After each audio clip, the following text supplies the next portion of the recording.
வருமான வரித்துறை நடவடிக்கை தொடர்பாக ராமமோகன ராவ் பல்வேறு குற்றச்சாட்டுகளை முன்வைத்திருக்கிறார். இதுபற்றி வருமான வரித்துறை தரப்பில் என்ன தெரிவிக்கப்படுகிறது என்பதை தலைமைச் செய்தியாளர் மகாலிங்கத்திடம் கேட்கலாம். மகாலிங்கம், ராமமோகன ராவ் செய்தியாளர் சந்திப்பின் போது பல்வேறு குற்றச்சாட்டுகளை முன்வைத்திருக்கிறார். இது தொடர்பாக வருமான வரித்துறை தரப்பிலிருந்து ஏதேனும் விளக்கம் கொடுக்கப்பட்டிருக்கிறதா? ராமமோகன் ராவ் தனது பேட்டியின் போது பல்வேறு குற்றச்சாட்டுகளை வருமான வரித்துறையின் மீது சுமத்தியிருக்கிறார். அதில் குறிப்பாக எந்தவித ஆதாரங்களும் தனக்கு எதிராக இல்லை என்று சொல்லியிருக்கிறார். சேகர் ரெட்டிக்கும் தனக்கும் எந்த தொடர்பும் இல்லை என்ற தகவலும் சொல்லியிருக்கிறார். ஆனால் இதை முற்றிலும் வருமான வரித்துறை அதிகாரிகள் புறக்கணிக்கிறார்கள். வருமான வரித்துறை அதிகாரிகளை பொறுத்த வரைக்கும் மிக தெளிவாக ஒரு விஷயத்தை சொல்கிறார்கள். அது என்னவென்றால், தலைமைச் செயலாளர் ராம்மோகன் ராவ் மற்றும் அவரது மகன் ஆகியோரது வீடுகளில் மட்டும் இருந்து எடுக்கப்பட்ட கோப்புகளும் பொருட்களும் மட்டுமல்ல, சேகர் ரெட்டிக்கும் அவருக்குமான தொடர்பு என்பது வலுவாக இருக்கிறது. அதற்கான ஆதாரங்கள் மிக வலுவாக இருக்கின்றன. இந்த சோதனை என்பது சேகர் ரெட்டி, சீனிவாச ரெட்டி, பிரேம்குமார், அது மட்டுமல்லாது அவரது கூட்டாளிகள், இப்படி பலரும் இந்த நெட்வொர்க்கில் இருக்கிறார்கள். எனவே அங்கிருந்து கைப்பற்றப்பட்ட ஆதாரங்கள் மிக வலுவாக இருப்பதாக சொல்லியிருக்கிறார்கள். பாதுகாப்பிற்காக துணை ராணுவத்தை அழைத்து சென்றது மிகவும் தவறான காரியம் என்று சொல்லியிருக்கிறார்கள். அதற்கு அதிகாரிகள் என்ன சொல்கிறார்கள் என்றால், பாதுகாப்பை உறுதிப்படுத்துவதற்காக, அதாவது தங்களது பாதுகாப்பை உறுதிப்படுத்திக் கொள்வதற்காகத்தான் வெறும் 4 பேர், துணை ராணுவத்தை சார்ந்த 4 பேரை மட்டும் அழைத்து சென்றதாக அவர்கள் விளக்கம் கொடுத்திருக்கிறார்கள். அது மட்டுமல்ல, இந்தியாவில் பல இடங்களில் இதுபோன்ற வருமான வரி சோதனையின் போது துணை ராணுவத்தை பயன்படுத்தி இருப்பதாகவும் அதிகாரிகள் விளக்கம் கொடுத்திருக்கிறார்கள். மேலும் தன்னை துப்பாக்கி முனையில் வீட்டுக்குள் அடைத்து வைத்திருந்ததாக சொல்லியிருக்கிறார்கள். அது குறித்து அதிகாரிகள் சொன்னது என்னவென்றால், ஒரு சோதனை நடக்கும் பொழுது அந்த சோதனை இடத்திலிருந்து யாரும் வெளியே செல்லவோ அல்லது உள்ளே செல்லவோ அனுமதி என்பது முற்றிலுமாக மறுக்கப்படும். இது வருமான வரி சட்டத்திலேயே அதற்கான அதிகாரம் கொடுக்கப்பட்டிருக்கிறது என்று சொல்லியிருக்கிறார். இன்னொரு மிக முக்கியமான குற்றச்சாட்டு, சர்ச் வாரண்ட் என்று சொல்லக்கூடிய ஆணையிலே தனது பெயர் இல்லை என்று ராமமோகன் ராவ் சொல்லியிருக்கிறார். அதற்கு அதிகாரிகள் கொடுத்த விளக்கம் என்னவென்றால், அதாவது சம்பந்தப்பட்டவர்கள் மீதான பெயர் இருந்தால் போதும், அதிலிருந்து சம்பந்தப்பட்டவர்கள் சந்தேகத்துக்குள்ளவர்களான வீடுகளிலும் அலுவலகங்களிலும் சோதனை செய்யலாம். அதற்கென்று தனியான ஒரு சர்ச் வாரண்ட் என்பது பெற வேண்டும் என்பது கட்டாயமில்லை என்று சொல்லியிருக்கிறார்கள். குறிப்பாக சேகர் ரெட்டியோடு மோகனராவனுடைய மகன் விவேக்கு நேரடியாக தொடர்பு இருக்கிறது என்பது உறுதியாக இருக்கிறது. அதற்கான ஆதாரங்கள் ஏராளம் இருக்கின்றன. சேகர் ரெட்டிக்கும் மோகனராவுக்கும் நேரடியாக தொடர்பு இருக்கிறது, அதற்கான ஆதாரங்கள் இருக்கின்றன என்று தெளிவாக இருக்கிறது. இந்த சூழ்நிலையில் மோகனராவனுடைய மகன் ராம்மோகன் ராவுடைய மகன் விவேக்கு நேரடி தொடர்பு இருப்பது உறுதிப்படுத்தி இருப்பதால் நேரடியாக அதிலிருந்து பலரை சோதனையில் செய்வது என்பது எப்போதுமே நடக்கக்கூடிய விஷயம் என்றுதான், இதற்காக தனியாக ஒரு பிடியாணை என்பதோ அல்லது சர்ச் வாரண்ட் என்பதோ தேவையில்லை என்பது குறித்து அதிகாரிகள் விளக்கமளித்திருக்கிறார்கள்.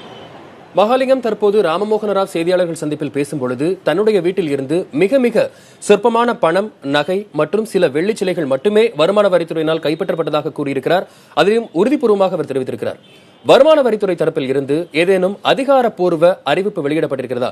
இவ்வளவுதான் ராமமோகன் ராவ் வீட்டில் இருந்து கைப்பற்றப்பட்ட ஆவணங்கள், நகை, பணம் என்று வருமான வரி தரப்பில் இருந்து ஏதேனும் அதிகாரப்பூர்வ அறிவிப்பு வெளியாகி இருக்கிறதா?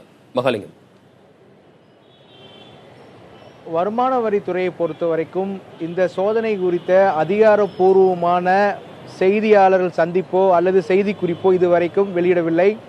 ஆனால் செய்தியாளர்களை தொடர்ந்து அதிகாரிகள் சந்தித்து பேசிக் கொண்டிருக்கிறார்கள் அவ்வப்போது. அதில் கொடுத்த தகவலின் அடிப்படையில் இந்த சோதனை கிட்டத்தட்ட 2 நாட்களுக்கு மேலாக நடைபெற்ற சோதனையில் 13 இடங்களில் சோதனை என்பது நடத்தப்பட்டதாகவும் 24 கோடி ரூபாய்க்கும் அதிகமாக பணங்கள் என்பது பறிமுதல் செய்யப்பட்டதாகவும் சொல்லப்பட்டிருக்கிறது. அதே போல தங்கம், வெள்ளி பொருட்கள், பரிசு பொருட்கள் ஆகியவை பறிமுதல் செய்யப்பட்டதாகவும் சொல்லப்பட்டது.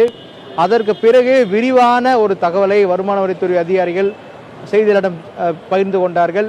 அதில் ராம்மோகன் ராவ் மற்றும் அவரது மகன் விவேக் ஆகியோர் வீடுகளிலிருந்து சொல்லும்படியாக எந்தவித தொகையோ அல்லது தங்கமோ பறிமுதல் செய்யப்படவில்லை. முக்கியமான ஆவணங்கள் மட்டுமே பறிமுதல் செய்யப்பட்டதாக சொல்லியிருக்கிறார்கள். ஆனால் மிக தெளிவாக ஒரு விஷயத்தை சொல்கிறார்கள். ராம்மோகன் ராவினுடைய வீடாக இருக்கட்டும், தலைமைச் செயலகத்தில் நடத்தப்பட்ட சோதனையாக இருக்கட்டும், ராமமோகன் ராவுடைய மகன் விவேக்கினுடைய வீடு மற்றும் அலுவலகத்தில் நடத்தப்பட்ட சோதனையாக இருக்கட்டும், இந்த 4 இடங்களில் இருந்து கைப்பற்றப்பட்ட ஆவணங்களும் பொருட்களும் மட்டுமே இந்த ஒட்டுமொத்த சோதனைக்கான ஆதாரமாக கருதிவிட முடியாது. ஏராளமான ஆவணங்கள் நாங்கள் ஏற்கனவே எடுத்து வைத்திருக்கிறோம். எனவே சேகர் ரெட்டி, விவேக், ராம்மோகன் ராவ் இப்படி பலரது தொடர்பிற்கான ஆதாரங்கள் வலுவாக இருப்பதாக சொல்லியிருக்கிறார்கள். இன்னொரு விஷயம், தமிழகத்தினுடைய முக்கியமான பொறுப்பு தலைமைச் செயலாளர் பதவி. அவருடைய அலுவலகத்தில் சென்று சோதனை நடத்துவது, அவரது வீட்டிற்கு சென்று சோதனை நடத்துவது ஆகியவை ஏதோ எளிதாக செய்யப்படக்கூடிய காரியம் அல்ல.